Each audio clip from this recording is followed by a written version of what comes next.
Onetake. Onetake. This is NBA Onetake featuring yours truly, Pretty Boy Lakers. This is NBA Onetake for your head. NBA Onetake for your brain. Coming to you live, Brooklyn, New York. This is NBA Onetake.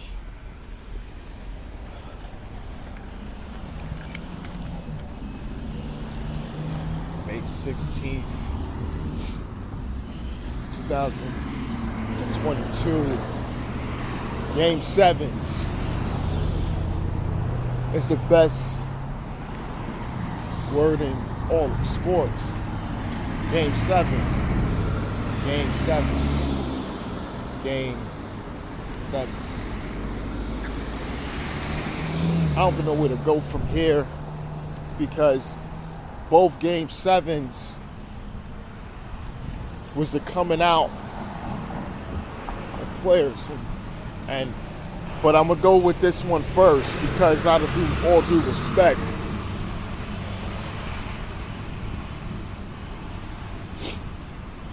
the Boston Celtics didn't steer my pick wrong. And Game 7, even though Jason Tatum didn't have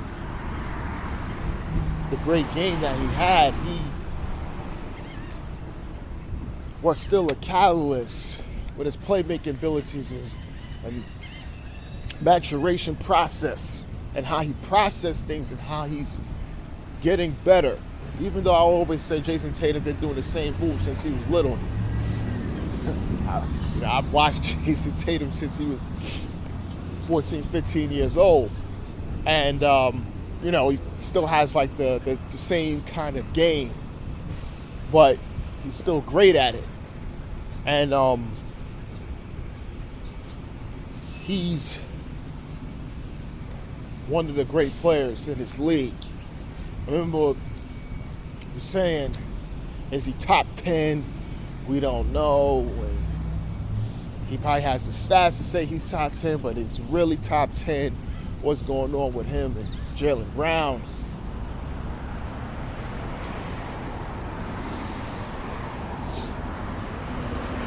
Jason Tatum, he has his team beating the defending champs, Milwaukee Bucks, to go to the Eastern Conference Finals.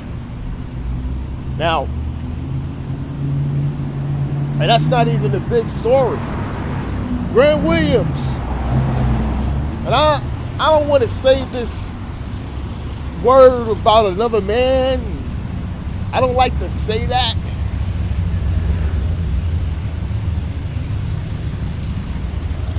Man's thick. He thick. And like let's share the shot. Kept telling us, stop calling other man thick. That's only for exotic women in the IG models. That famous viral clip. And that's true. A man shouldn't be calling another man thick.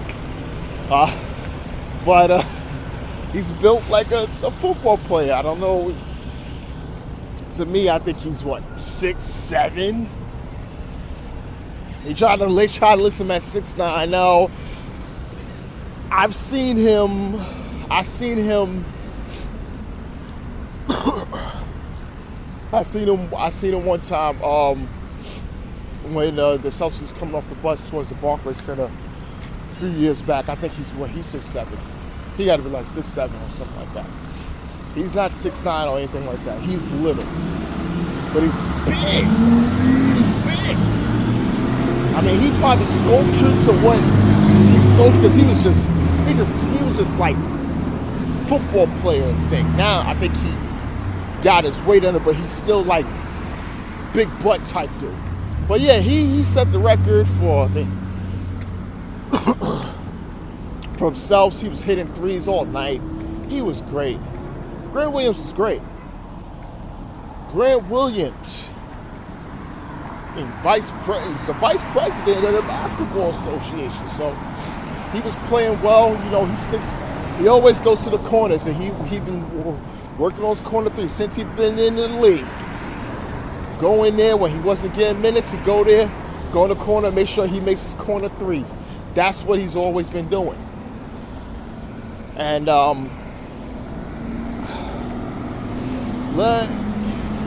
he played well. He played well. You know, he led the team to score for the first time ever in his career. You know, he made 7 threes, shot 18 threes. He's playing well. He's playing well. You know, what I was saying about Jason Tatum, he didn't have a great night, but he's in foul trouble within his maturation process. You know, and that's what it all is about. It's about maturing, doing other things, and that's what he did. He stepped up. You know, Jaylen Brown also was doing well for them, and Marcus Smart didn't shoot well from the field, but he still had 10 assists with 11 points. And that's what it was about. The Celtics. Ime Udoka. I told him it's his team now. This team, the culture is Ime Udoka. It's not Brad Stevens anymore. And, you know, now that they won and they're going to play the Miami Heat, and people's going to talk about the bubble conference finals. No, that was Brad Stevens. That's not Ime Udoka. This is going to be totally different than it was in that bubble conference finals. Totally different. Totally different. Not even make a pick yet because my mind is still scattered, and I'm in too many different places right now because there's a lot. It's a lot that went on. And see, I even get to the Bucks. Giannis out to the Clipboard. They put the wall around Giannis and said, we're not going to make it tough for you. You're going to have to trust your teammates to score. And we're going to live with that. They're going to have to get, you're going to have to get everything you do is going to work. So when he was trying, it was like he was forcing up everything, right? That took Drew Holiday out. You know, Giannis was getting assists. He was doing a lot of playmaking. I understand that. It took Drew Holiday out. And I think that's what it was. If he would have trusted Drew and tried to make it easier for himself, I think they would have possibly had a better shot at winning this game. Because Giannis was having the ball, doing a lot of playmaking. You got guys involved, but the way you got the guys involved was good defense getting guys involved instead of fluid where it stretched their defense. No. So they didn't get tired off of how hard someone works. When you can stretch someone's defense and they have to work, that takes its toll on a game, especially for 48 minutes. But when you're playmaking and they're playing good D and the guys make the shots and you're thinking, that doesn't help. So that right there was one thing. Like I said, the Chris Middleton being out was another. And this is huge. You know, Giannis was, not happy, but also saying, yeah, it's Game 7 and come back next year, But it was the Bucks, man. I don't know. And I mean, Budenholzer, he was emotional and said the team gave everything they had. But I don't know. I think Drew Holiday should have been Giannis, Drew Holiday almost every time down. I think you have to ride your two best players every single time down. And that means Drew Holiday on the ball, making plays for Giannis, and if Giannis gets it somewhere where he has to give it up, then he has to give it up to a player. That's what you have to do. You can't have Giannis playmaking and then Jrue Holiday standing there waiting, and then when he gets it, then he finally makes his move. No. That don't work but all the time. You can't do that. But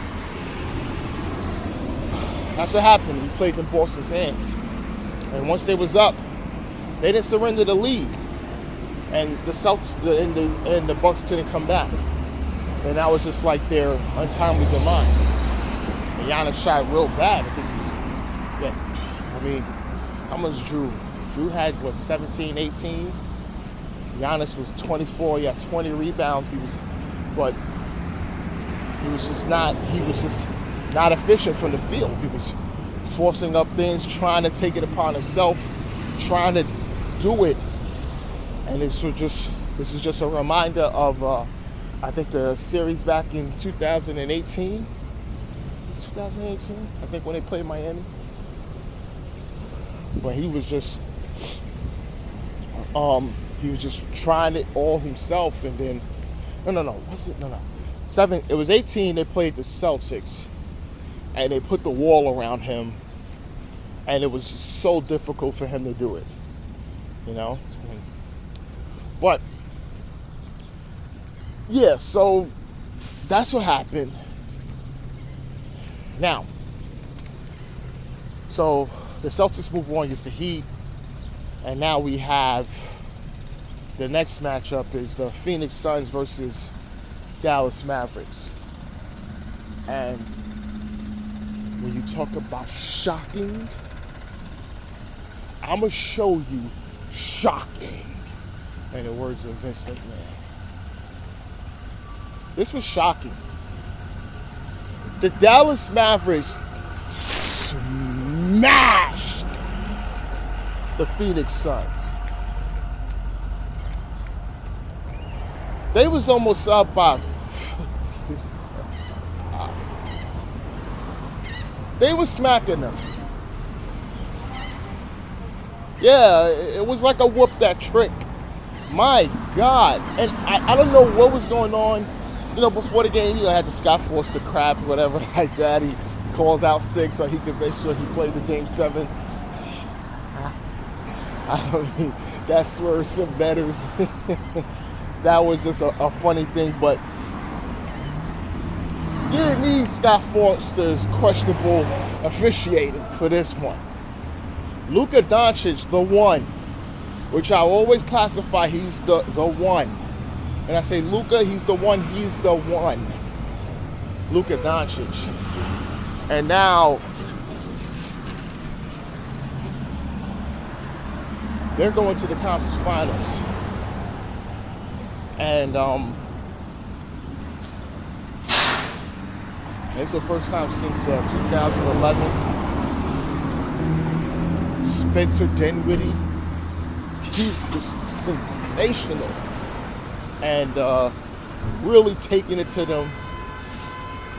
And Jason Kidd, just with the trust of him, kept telling him, yo, go, you do it.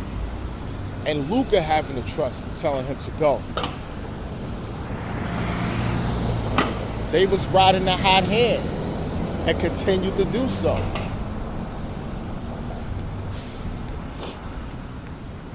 Jalen Brunson also chipped it. That's the thing. Woo, that's three-headed monster.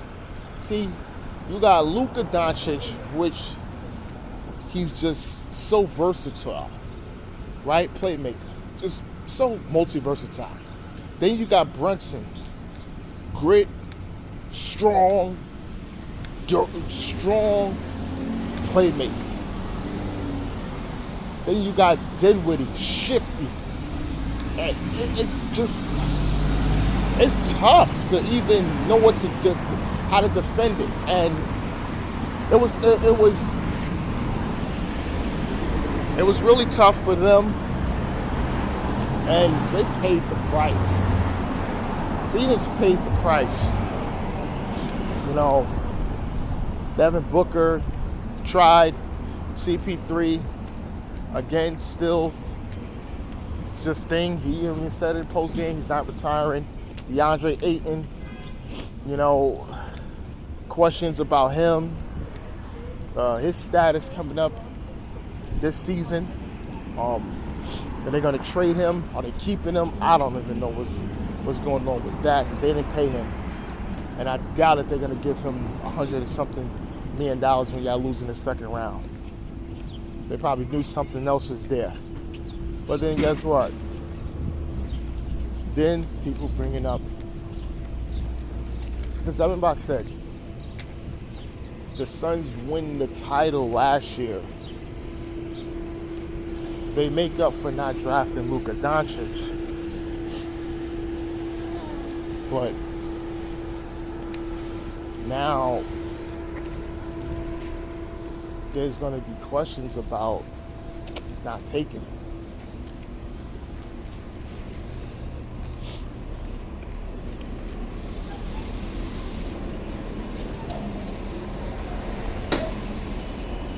Because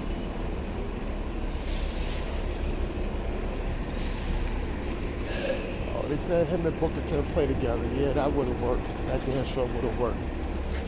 Trust me. They possibly would have had a title. No matter who the hell was the coach. Especially if Monty Williams is there. They would have won. They would have definitely won last season.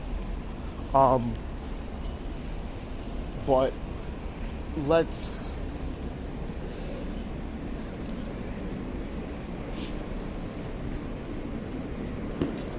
something gotta happen. So